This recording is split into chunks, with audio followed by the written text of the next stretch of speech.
दोस्तों आदाब सलाम नमस्कार।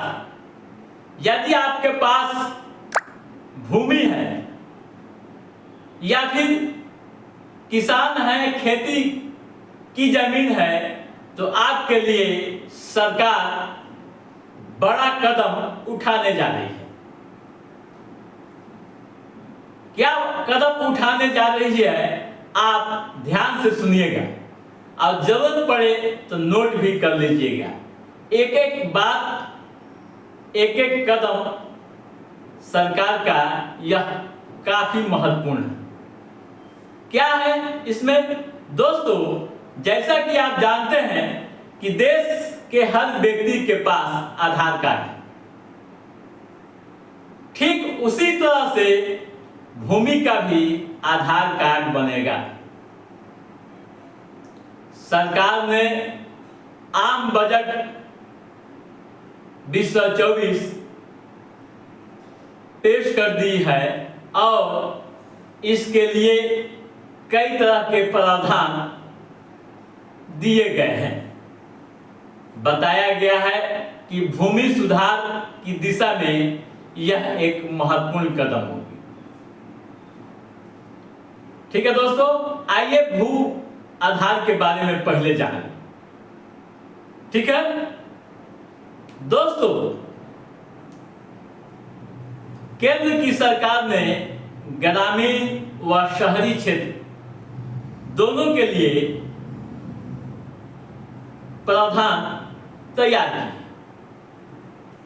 ग्रामीण क्षेत्र की भूमि के लिए विशिष्ट पहचान पत्र संख्या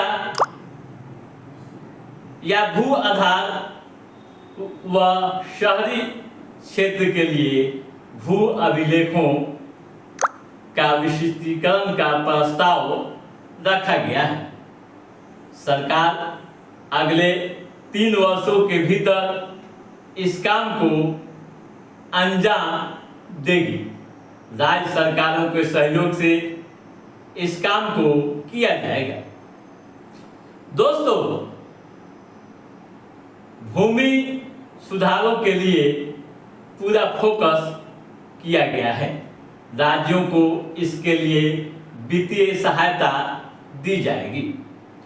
भू आधार से जमीन का मालिकाना हक स्पष्ट होगा और भूमि से जुड़े जो भी विवादें हैं वह समाप्त हो जाएंगे। ठीक है, अब आइए पहले ये जाने क्या है भू आधार। दोस्तों, ग्रामीण क्षेत्रों की सभी भूमि को 14 अंकों की विशिष्ट पहचान संख्या मिलेगी, जिसमें भू आधार के नाम से पहचान होगा, यानी भू आधार के नाम से ही पहचाना जाएगा। इसमें भूमि की पहचान संख्या के साथ सर्वे, मानचित्र, स्वामित्व यानी मालिकाना हक व किसानों का रजिस्ट्रेशन किया जाएगा। इससे कर्ज लेने में या ऋण भी लेने में किसानों को सहूलियत मिलेगी और अन्य सुविधाएं भी जो कृषि के क्षेत्र में चल रही है उसमें भी सुधार होगा। आपको बता दूं कि केंद्र की सरकार ने इस महत्वाकांक्षी योजना भारत की भूमि अभिलेखों को डिजिटल बनाने व एकीकृत भूमि प्रबंधन प्रणाली प्रदान करने के लिए वर्ष 2008 में ही शुरू की थी। दोस्तों, शहरी क्षेत्र में कई महत्वपूर्ण व्यवस्थाएं अब लागू होगी। क्या होगी आप समझ लीजिए। शहरी क्षेत्रों में GIS मैपिंग होगी। भूमि अभिलेखों को GIS से मैपिंग कर डिजिटल किया जाएगा। उसके बाद संपत्ति रिकॉर्ड प्रशासन, अपडेटेशन और टैक्स प्रशासन के लिए एक आईटी आधारित सिस्टम स्थापित किया जाएगा।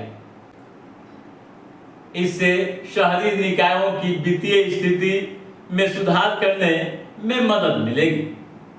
ठीक है दोस्तों, अब आइए ये समझें कि कैसे भू आधार करता है काम, कैसे।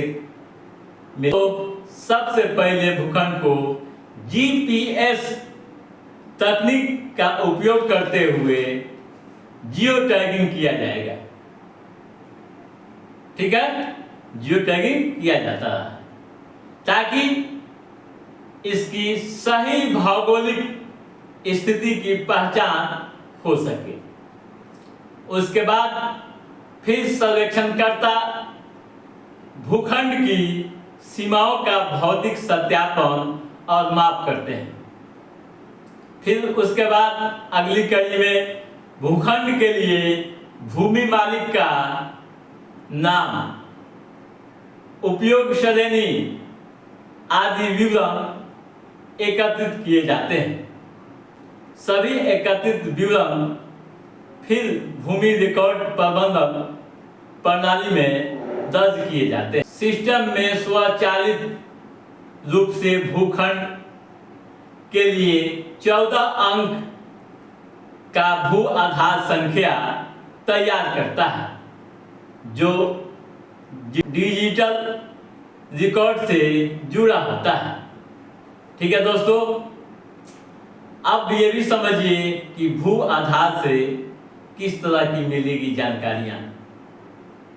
दोस्तों, जैसा कि हमने आपको शुरुआत में ही बताया कि आधार कार्ड में राज्य कोड, जिला कोड, उप जिला कोड, गांव कोड, भूखंड की विशिष्ट आईडी संख्या होती है।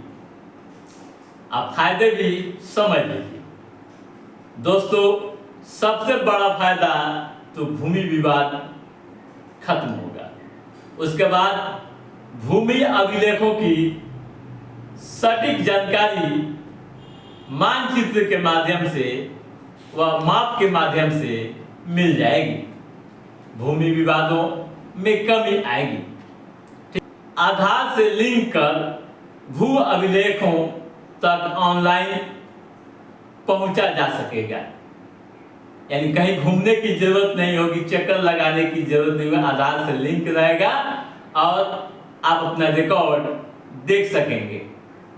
नीति निर्माण में भी सरकार को सहूलियत होगी। यानी किस श्रेणी की जमीन कहाँ है, कितनी खेती की है, कितनी आवासीय है, इसका पूरा डाटा रहेगा, जिससे सरकार को नीति बनाने में भी सहूलियत मिलेगी। दोस्तों, इसके अलावा भी और भी कई सहूलियतें आपको मिलेंगी। तो दोस्तों, आप समझ गए होंगे कि भू आधार क्या है और इससे क्या लाभ आपको मिलेगा। तो दोस्तों, आज के इस एपिसोड में बस इतना ही। हमारा ये एपिसोड कैसा लगा आप लाइक और कमेंट करके हमें जरूर बताइएगा। यदि आपने हमारे चैनल को सब्सक्राइब नहीं किया है तो सब्सक्राइब भी कीजिएगा, ताकि इस तरह की महत्वपूर्ण गतिविधियों संबंधित जो भी अप टू डेट है उसे हम समय समय पर आपके बीच पहुंचाते रहेंगे। तब तक आप अपने दोस्त को दीजिए इजाजत।